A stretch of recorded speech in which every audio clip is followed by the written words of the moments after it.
Y muy buenos días con todos. Nuevamente una alegría poderlos ver. Y ya para terminar, hoy día nuestro último pasaje de la serie del libro de Efesios. Estamos terminando con Efesios capítulo 6. Hay algunos contemporáneos conmigo aquí hoy día, pero no sé si recuerdan en los años 2000. En los años 2000 hay algunos que no han nacido, no nacieron en el 2000. Pero en los años 2000 salieron dos películas de mis favoritas. Una era El Patriota. ¿Se acuerdan del Patriota con quién? Con Mel Gibson. Qué bien se acuerdan las señoras, está bien. Y la otra era El Gladiador. ¿Con quién? Con Russell Crowe, ¿no? Estaban en buen estado los muchachos en esa época, ¿no? Hoy día la vida no los ha tratado muy bien, pero estas dos películas tenían algo en común. Eran dos hombres que tuvieron una vida dura, tuvieron que vivir combatiendo, y luego ellos ya de algún tiempo, en el caso del Gladiador, cuando muere el emperador, quería ya apartarse a vivir y disfrutar de una vida tranquila, lejos de las guerras, lejos de la sangre, lejos de la batalla, ¿no? Pero sin embargo, por más que trataron de escapar la batalla, de alguna manera la batalla los encontró donde estaban y bueno, el enemigo viene, le mata al hijo y a la esposa, a Russell Crowe, y él tiene que ir a pelear. Y en el caso pues también de Mel Gibson, muere también uno de sus hijos y él tiene que sacar el baúl, sacar las armas e ir a enfrentar la batalla que él no quería pelear. Ok, tengo una buena y una mala noticia para ustedes hoy. ¿Cuál quieren primero? Pero ¿por qué son tan pesimistas? La mala. Bueno, la mala noticia es que no importa lo que hagas, no importa dónde vayas, no puedes huir la batalla espiritual en algunos momentos de tu vida. No importa si te mudas a un mejor barrio, encuentras un mejor trabajo, encuentras una buena iglesia, no puedes huir a que en momentos en tu vida tengas que enfrentar una batalla espiritual. Esa es la mala noticia. La buena noticia es que el Señor nos ha dado toda la armadura necesaria para poder hacerle frente al enemigo el día de la batalla. Esa es la buena noticia. Así que hoy día vamos a ver dos puntos. El primero tiene que ver con la importancia de conocer a nuestro enemigo. Si queremos permanecer firmes en el día de la batalla espiritual, y nadie se puede correr de esa batalla espiritual, es que necesitamos conocer bien al enemigo. Y en segundo lugar, necesitamos conocer las armas que Dios nos ha dado para estar firmes el día de la batalla. Así que veamos el primer punto, conociendo al enemigo. Versículo 10, una palabra final. Sean fuertes en el Señor y en su gran poder. Pónganse toda la armadura de Dios para poder mantenerse firmes contra todas las estrategias del diablo.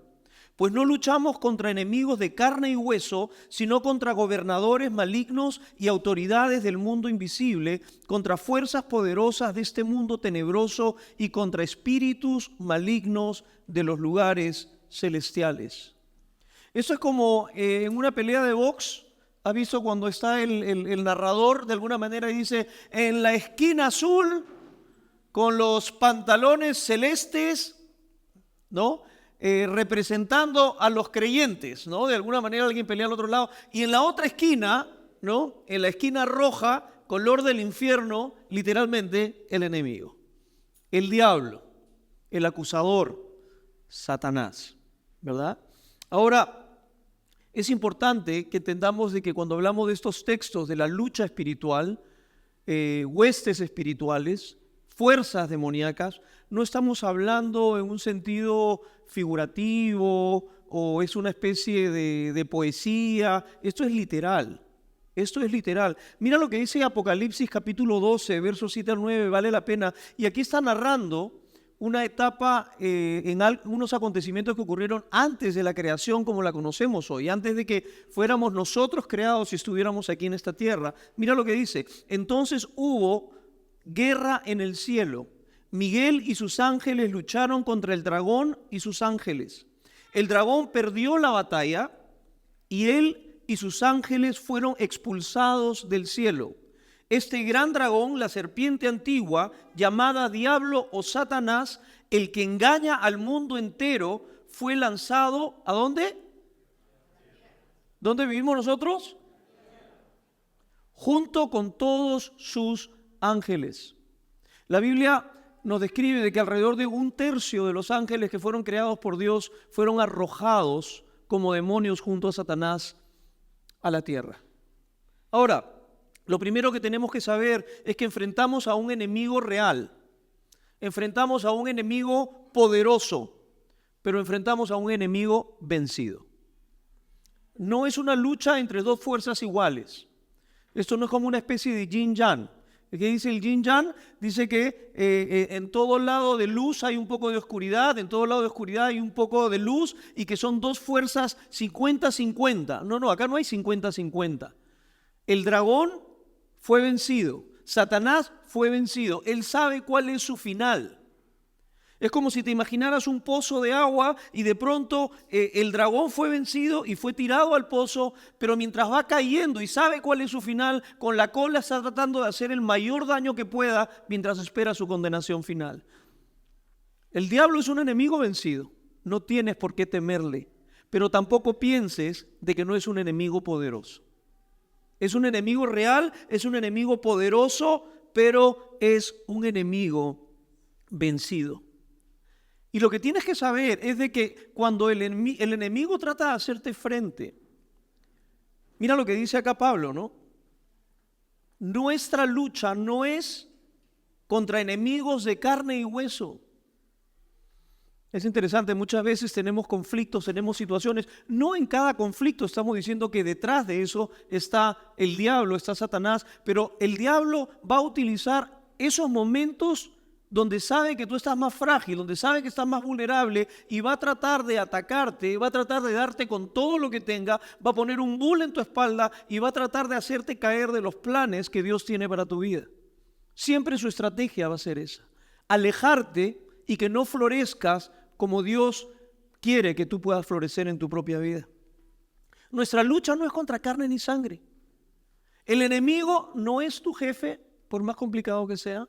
El enemigo no es tu esposa, no sé por qué se ríen algunos, no es el enemigo, ¿no? Dice la Biblia de que no luchamos contra carne y sangre, no luchamos contra seres humanos, aunque a veces hay conflictos y a veces uno no necesita la intervención del diablo para realmente crear situaciones complejas. No siempre le podemos echar la culpa al diablo, pero muchas veces el diablo va a estar detrás de cada circunstancia.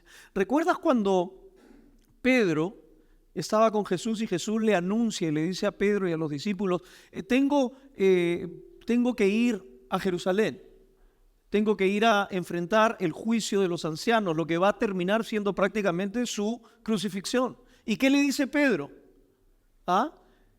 Señor, de ninguna manera eso te suceda. ¿Y qué cosa le dijo Jesús a Pedro? Nada personal, Branco, pero lo miró y le dijo: apártate de mí, Satanás. No es que Pedro estaba poseído. Lo que pasa es que el Señor podía ver que detrás del consejo, de la palabra, del deseo de Pedro, había una influencia satánica, ¿no? Así que muchas veces cuando yo discuto con Olguita también, ¿no?, ella me comienza a mirar así, me encandila, pero yo de pronto tengo que recordar: no es contra ti, pero hay alguien que te está influenciando para hacerme... No siempre, no siempre le podemos echar la culpa al diablo, a veces somos nosotros mismos, pero hay que recordar este tema. Acuérdate, ¿sabes? El enemigo es muy sutil. Yo decía, predicar este pasaje en un lugar donde hay mucho ocultismo sería muy diferente que aquí. Tú vas a algunos lugares de la selva del Perú, algunos lugares del África donde hay chamanismo, hay manifestaciones sobrenaturales, demoníacas de manera frecuente. A la gente no le tienes que demostrar y convencer de que el diablo está actuando y tratando de destruir tu vida. Pero en un contexto de clase media, alta, en La Molina, en los distritos donde estamos, la gente a veces parece que solamente pensaran de que el diablo es capaz de hacer cosas como prender un foquito en la noche, ¿no? Oye, en mi casa penan, Ese baño de pronto se prende la luz y se apaga solita, yo no sé qué es. O escucho pasitos arriba, ¿no? Y yo creo que el diablo, ¿sabes qué? Si te hace a ti creer que eso es todo lo que él puede hacer, prender un foquito, apagar un foquito, hacer un ruidito, cerrar una puertita, feliz. Yo te aseguro que, mira, el diablo está mucho más presente de lo que te imaginas. Si no, dime una cosa, ¿por qué hay tanta gente aún a veces dentro de la iglesia? Luchando con adicciones, depresión, ansiedad, crisis, rupturas familiares. El diablo está mucho más presente, tratando de alejarnos y separarnos de todo lo que Dios ha preparado para nosotros. Tenemos que conocer verdaderamente el enemigo. Nuestro enemigo es un enemigo real, es un enemigo poderoso, y esto no nos quita la responsabilidad que tenemos nosotros, ¿no? Es como una vez mi hermano me decía, ¿no? Que cuando a veces peleaba con su esposa, él le decía: mi amor, perdóname, no soy yo, es el pecado que mora en mí, ¿no? Así que cuando hagas algo, no vayas a decir: no, no soy yo, es que me está influenciando, ¿no? No nos quita la responsabilidad que tenemos. Pero tenemos que reconocer de que el diablo está como un león rugiente buscando a quien devorar.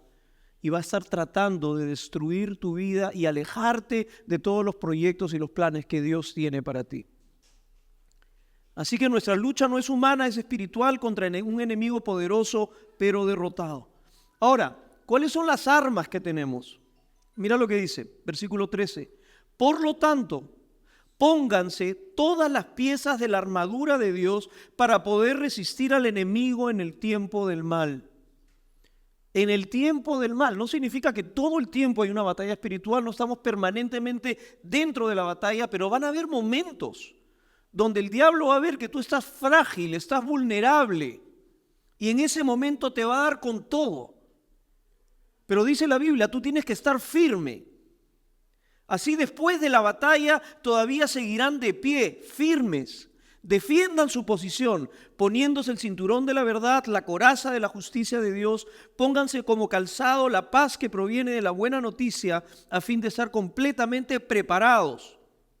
Y además de todo esto, levanten el escudo de la fe para detener las flechas encendidas del diablo.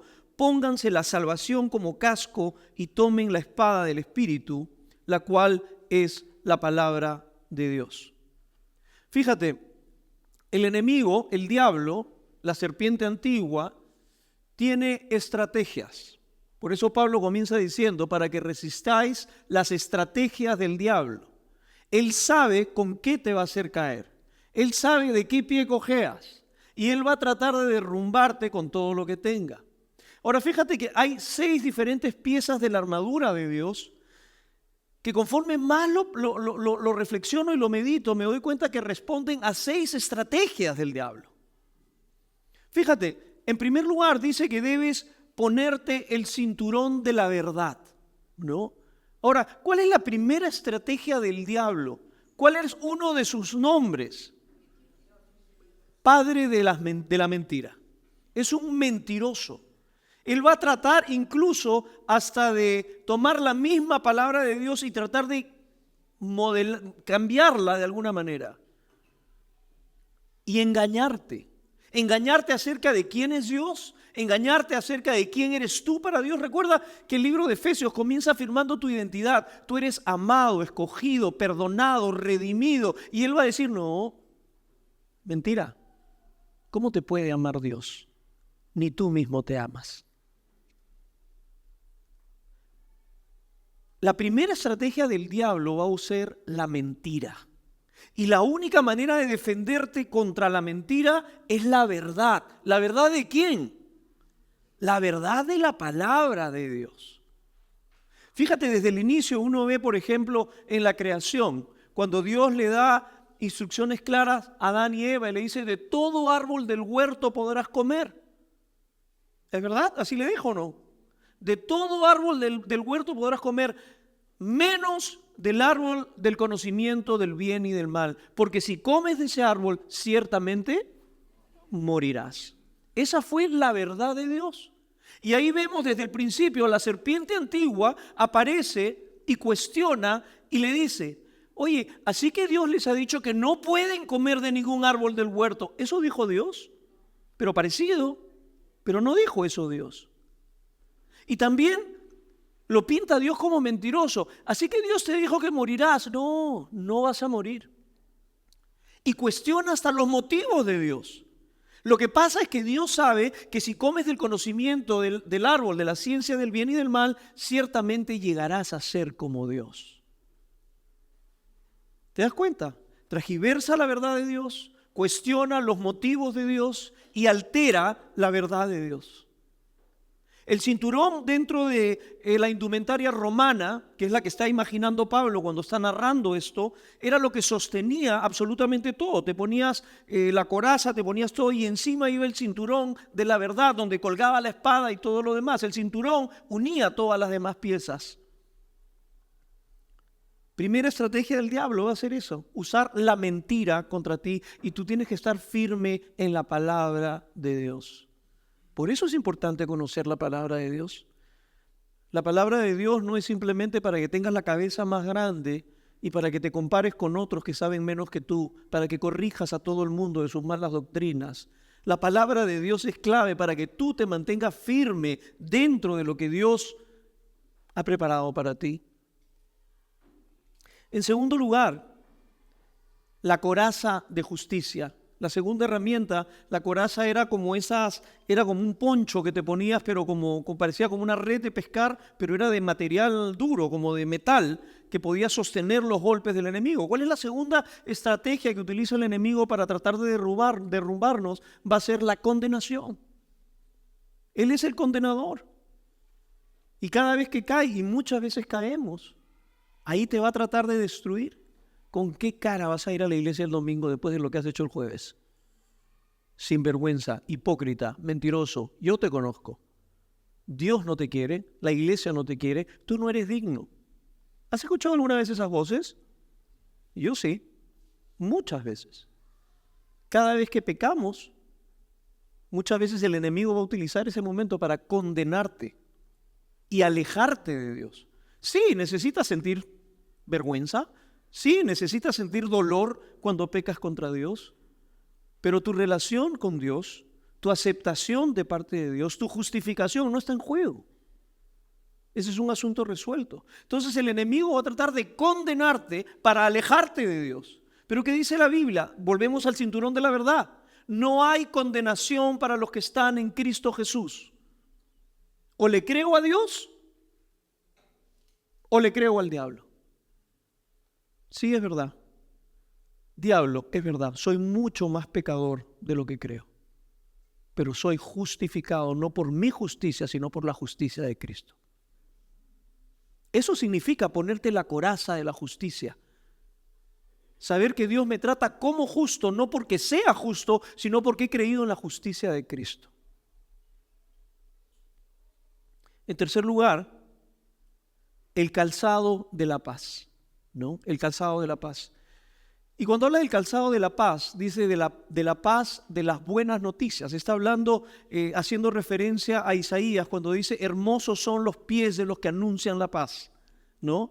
Acá está hablando como un parte del armamento, es la capacidad de poder llevar donde quiera que vayas este mensaje de reconciliación, de compartir el evangelio para que la gente pueda reconciliarse con Dios y ser un reconciliador entre los conflictos de las personas que están en tu alrededor. ¿Cuál es la estrategia del diablo? Silenciarte. No estás preparado todavía, no sabes lo suficiente, te van a ridiculizar. Calladito te ves más bonito, mejor no abras la boca. ¿Quieres defenderte justamente de las estrategias del diablo? Mientras más convencido y comprometido estés con ser un proclamador de las buenas noticias donde seas que estés, esto de acá también es una manera de protegerte de los ataques del diablo. El Señor nos ha llamado a llevar su hermoso y glorioso evangelio a donde sea que vamos. En cuarto lugar, el escudo de la fe. El escudo de la fe, ¿no? Ahora, ¿cuál es la otra estrategia del diablo muchas veces para tratar de derrumbarnos? va a ser justamente hacernos dudar de la bondad de Dios, hacernos dudar del poder de Dios. Y en verdad pasamos muchas circunstancias donde llegamos frente a una situación donde casi como en la historia de Lázaro, ¿no? Con sus hermanas, cuando muere Lázaro, y estaba enfermo Lázaro y las hermanas mandan a llamar a Jesús. ¿Qué hizo Jesús cuando lo llamaron? Se demoró unos cuantos días. En esos días murió Lázaro. Y cuando regresó, las mujeres salieron a su encuentro, llorando, la primera. ¿Y qué cosa le dice? Si hubieras estado aquí, mi hermano no hubiera muerto. En otras palabras, si verdaderamente me amaras, como decías que nos amabas, no hubieras permitido que esta situación termine así. Y es en esos momentos de crisis que a todos nos van a tocar en algún momento. Quizás vienes orando mucho tiempo para que alguien que tú amas y conoces pueda conocer al Señor y no ves señal. Quizás estás atravesando una enfermedad y quisieras que el Señor simplemente la quite y no la quita. Esos son momentos exactos donde el diablo va a tratar de utilizar esa situación para hacerte dudar de que Dios no es poderoso o Dios no es bueno. Porque si es poderoso y no lo quiere hacer es seguramente porque no es tan bueno y no te ama como crees que te ama. Y si te ama y no quita esa situación difícil de tu vida es porque no es poderoso, entonces no puede ser los dos. Y es ahí donde el escudo de la fe te sostiene para seguir creyendo en Él, creyendo y esperando en sus promesas, a pesar de que las circunstancias te digan lo contrario. El enemigo siempre va a llevarte a través de las crisis a tener una crisis de fe. Y acuérdate, la crisis de fe no es cuando dejas de creer en la existencia de Dios, es cuando eres tentado a dudar de la bondad de Dios.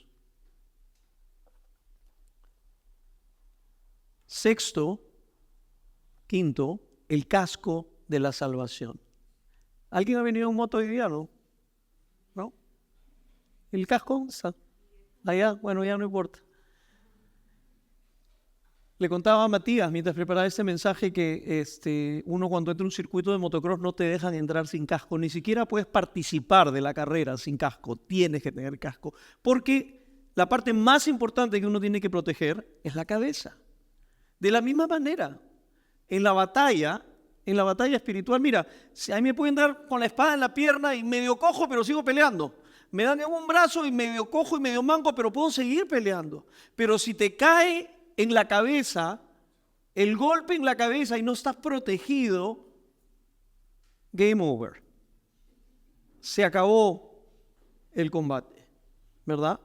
Y es importantísimo, Pablo nos está diciendo aquí, qué importante es a la hora de enfrentar la lucha espiritual, a la hora que el enemigo haga todo lo posible por derribarte, es que tengas la seguridad de tu salvación. Y sabes, en diferentes iglesias tienen a veces diferentes posturas con respecto a este tema, pero para nosotros aquí en IDC creemos que hay suficiente convicción en la palabra para creer que si la salvación no es algo que uno gana por mérito propio, fue ganado por la obra de Cristo, la salvación es algo que nosotros no podemos perder.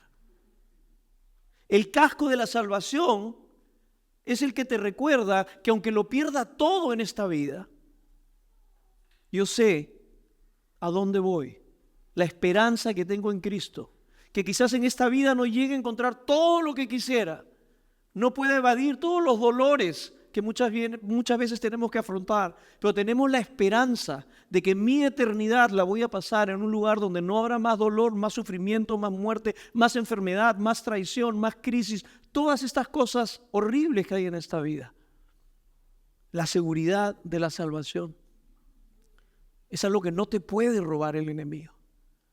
Puedes destruir este cuerpo, puedes quedarte con el negocio, puedes sacar todo el dinero de las cuentas, puedes derribar todo lo que quieras, pero no puedes tocar mi salvación. Y eso te da una firmeza en la batalla. Llévate lo que quieras. ¿No lo hizo Job? Llévate lo que quieras, pero mi alma no puedes tocar. La seguridad de la vida eterna, y eso te lo da esa certeza de la salvación, el casco de la salvación. Yo digo, ¿cómo puede entrar a la lucha espiritual alguien que no tiene seguridad de su salvación? Cada golpe que te da, cada acusación que te da, pucha, quizás nunca he sido salvo, ¿no? Quizás de repente no soy de Cristo, no tengo ninguna, si me muero mañana no sé qué va a pasar conmigo. ¿Cómo vives así? La seguridad de la salvación y finalmente la espada del Espíritu, de la palabra de Dios. Una vez alguien dijo, la mejor defensa es el ataque, ¿no? El ataque. Y fíjate, qué mejor ejemplo que el mismo de Jesús, ¿no? Cuando fue tentado en el desierto, ¿recuerdan? 40 días y 40 noches sin comer. 40 días de ayuno. En su humanidad, Jesús estaba probablemente en su momento más vulnerable. Y ese día fue el día de la tentación. Acuérdate lo que dijimos al principio, el diablo cuando llegue el día del mal va a encontrar ese momento para darte cuando más frágil eres. Y viene y a Jesús vulnerable le dice, si eres el Hijo de Dios, mira por dónde comienza, cuestionando su identidad. Si verdaderamente eres el Hijo de Dios, ¿por qué no haces que estas piedras se conviertan en pan? ¿Y qué le contestó Jesús? Antes de no solo de pan, ¿qué cosa le dijo? Escrito está. Mira, diablo, yo no me voy a poner a pelear contigo, no te voy a recordar que eres un enemigo vencido, no te voy a hacer toda una cadena. No. Escrito está. Jesús, siendo Dios, tenía su defensa plena en la palabra de Dios. Escrito está, no solo de pan vivirá el hombre, sino de toda palabra que sale de la boca de Dios. ¿Y qué hizo el diablo? Segunda tentación. Y ahora muy hábilmente va a utilizar la palabra de Dios, lo cual te recuerda de que el diablo conoce la palabra de Dios y probablemente la conoce mejor que muchos de nosotros. Y el diablo le va a decir a Jesús, escrito también está, que Él enviará a sus ángeles para sostenerte. ¿Por qué no te tiras de este monte? ¿Ves? Escrito está, le dice el diablo. El diablo usa la palabra de Dios. Y Jesús, ¿qué cosa le dice y cómo lo corrige? Escrito está, no tentarás al Señor tu Dios. Y el diablo ya desesperado una tercera vez aparece y le dice, ¿no? Oye, mira, ya. Ves todo lo que ves, todos los imperios, ves todas las riquezas, ves todo el poder, ves toda la gloria. Todo te lo voy a entregar si simplemente te postras y me adoras. Eso es lo que quiero, que me adores a mí. Yo te voy a dar lo que más deseas en el mundo. ¿Y qué le dijo Jesús? Bueno, ya tienen que aprenderse por lo menos las dos primeras palabras. Escrito está. Ahora, tienen que aprenderse la palabra, porque cuando los ataque el diablo no solamente le va a decir, escrito está. No sé qué está escrito, pero algo debe estar escrito. Escrito está. La Biblia es la Biblia memorizada, guardada en el corazón, es una caja de herramientas, lista para defenderte. Escúchame, nosotros cuando hacemos consejería con la gente, la cantidad de mentiras, y no son gente que no conoce al Señor, es gente que conoce al Señor, confundida, que creen por un lado en que han sido adoptados, pero siguen viviendo y comportándose como si fueran huérfanos. La palabra de Dios es la espada que nos va a ayudar a mantenernos firmes y defendernos justamente de la manipulación. Y recuerda que el diablo sabe, conoce la palabra de Dios. Pablo va a terminar el texto justamente hablando acerca de la oración, ¿no? Porque en realidad, ¿cómo haces tuya toda esta herramienta? Pues definitivamente es a través de la palabra, a través de la oración, pero por encima de todo es poniendo los ojos en Jesús. el autor y consumador de la fe.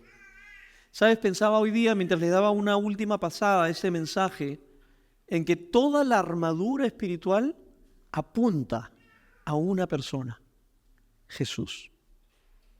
Jesús. Fíjate, ¿cuál fue la primera armadura que necesitamos? La coraza de la verdad. ¿Y qué dijo Jesús? Yo soy la verdad. Él es nuestra justicia. Él es nuestra paz. Él es quien nos reconcilió con el Padre. Él es nuestro escudo. Él es nuestra salvación. Y finalmente, Él es la palabra encarnada. Jesús es todo lo que necesitamos. Puesto los ojos en Jesús, admira la belleza de Jesús. Y recuerda que en el texto Pablo lo que está diciendo, sí, va a haber una lucha espiritual y no la vas a vencer con tu propio esfuerzo. Es con la fuerza ¿de quién? Del Señor. ¿Con la armadura de quién? Del Señor. Habrá muchas cosas que tú puedas lograr por esforzarte más, por hacer 20 planchas en la mañana, pero la guerra espiritual, la batalla espiritual, no la vas a vencer con tus propios recursos y con tus propias fuerzas. Solamente por medio de la armadura de Dios, la fortaleza de Dios, es que podemos salir victoriosos. Termino con esta palabra. Les dije al principio, la mala noticia, no hay nada que puedas hacer, como en la película Taken, ¿se acuerdan cuando la chiquita está abajo de la cama, ¿no? Y el papá está con el teléfono y el papá le dice, hijita, te van a llevar. Te van a llevar. La batalla espiritual está delante de nosotros. Te va a tocar. Todos los que han puesto su confianza en Cristo tienen un bull en la espalda y el enemigo te va a tirar los dardos de fuego en los momentos más vulnerables de tu vida. La buena noticia, tenemos toda la armadura y aunque enfrentamos a un enemigo poderoso, recuérdale siempre cuál es su destino final, porque es un enemigo vencido.